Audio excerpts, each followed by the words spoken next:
ಸಮಾಚಾರ ನ್ಯೂಸ್ಗೆ ಸ್ವಾಗತ. ನಾನು ಮಂಜುಳಾ ಕೊಂಡರಾಜನಹಳ್ಳಿ, ಕೋಲಾರ. ಮುನ್ಸೂಚನೆಯಂತೆ ಏನು 2028 ಒಂದು ಇಡೀ ದೇಶದಲ್ಲಿ ಇಡೀ ರಾಜ್ಯದಲ್ಲಿ ಇವತ್ತು ಡಿಲಿಮಿಟೇಷನ್ ಆಗೋದ್ರಿಂದ ಮುಂದೆ ಈ ಕ್ಷೇತ್ರನೂ ಒಂದು ರಿಸರ್ವ್ ಕಾನ್ಸ್ಟಿಟ್ಯೂನ್ಸಿ ಆಗ್ತಕ್ಕಂಥ ಒಂದು ಲಕ್ಷಣ ಕಾಣಿಸ್ತಾ ಇದೆ.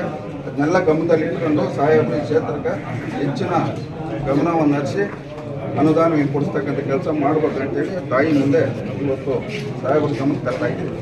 ಎಲ್ಲರೂ ವಿಚಾರವಾಗಿ ಚರ್ಚೆಗಳಾಗಿರೋಂಥದ್ದು. ಈಗ ಸಚಿವರಿರಂಥವ್ರಿಗೇನೋ ಈ ಕ್ಷೇತ್ರ ಏನಾಗ್ಬೋದು ಅಂತಂದ್ಬಿಟ್ಟು ಅವ್ರಿಗೆ ಏನಾದರೂ ಮಾಹಿತಿ ಇದೆಯೋ ನಮಗೆ ಗೊತ್ತಿಲ್ಲ. ಶಾಸಕರು ಸಹ ಮೀಸಲು ಕ್ಷೇತ್ರ ಆಗಿ ಮುಂದಿನ ದಿನದಲ್ಲಿ ಶಿಡ್ಲಘಟ್ಟ ಆಗ್ತದೆ ಅಂತೇಳಿ ಮಾತಾಡುವಂಥದ್ದು ಸಹ ನಾವು ನೋಡಿದ್ದೀವಿ.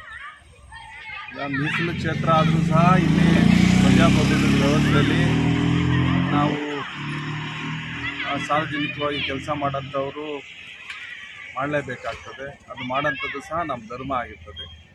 ಜನರಲ್ ಕ್ಷೇತ್ರ ಆದರೂ ಸಹ ನಾವು ಇಲ್ಲಿ ಕೆಲಸ ಮಾಡಿಕೊಂಡು ನಮ್ಮತನ ನಾವು ಗುಡಿಸ್ಕೊಂಡು ಮುಂದಿನ ದಿನಗಳಲ್ಲಿ ಈ ಭಾಗದಲ್ಲಿ ಕೆಲಸ ಮುಂದುವರ್ಸ್ಕೊಂಡು ಹೋಗುವಂಥದ್ದು ನಮ್ಮ ಜವಾಬ್ದಾರಿ ಆಗಿದೆ. ಆ ನಿಟ್ಟಿನಲ್ಲಿ ಮುಂದೆ ಭವಿಷ್ಯದಲ್ಲಿ ಮೀಸಲು ಕ್ಷೇತ್ರ ಆದರೂ ಸಹ ನಮ್ಮ ಪ್ರಯತ್ನ ನಾವು ಮಾಡಲೇಬೇಕಾಗ್ತದೆ. ಹಂಗನ್ಬಿಟ್ಟು ನಾವು ಮುಂದಕ್ಕೆ ಹೋಗುವಂಥದ್ದು ಇಲ್ಲಿ ಮೀಸಲ ಕ್ಷೇತ್ರ ಆಗ್ತದೆ ನಾವು ಕೆಲಸ ಮಾಡೋದು ನಿಲ್ಲಿಸೋಂಥದ್ದು ಅವೆಲ್ಲನೂ ಸಹ ನಮಗೆ ಗೊತ್ತಿಲ್ಲ.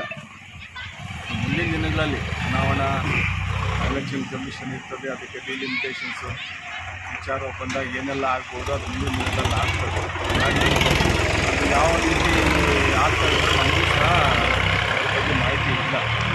ಅವರು ಏನು ಹೇಳಿದಾರೋ ಅದು ಅವರು ವಿವೇಚನೆ ಕೊಟ್ಟಿದ್ದು. ಹಾಗಾಗಿ ನಮ್ಮ ಕೆಲಸ ನಾವು ಮುಂದುವರ್ಸ್ಕೊಂಡು ಹೋಗೋಂಥದ್ದು ಆಗ್ತದೆ.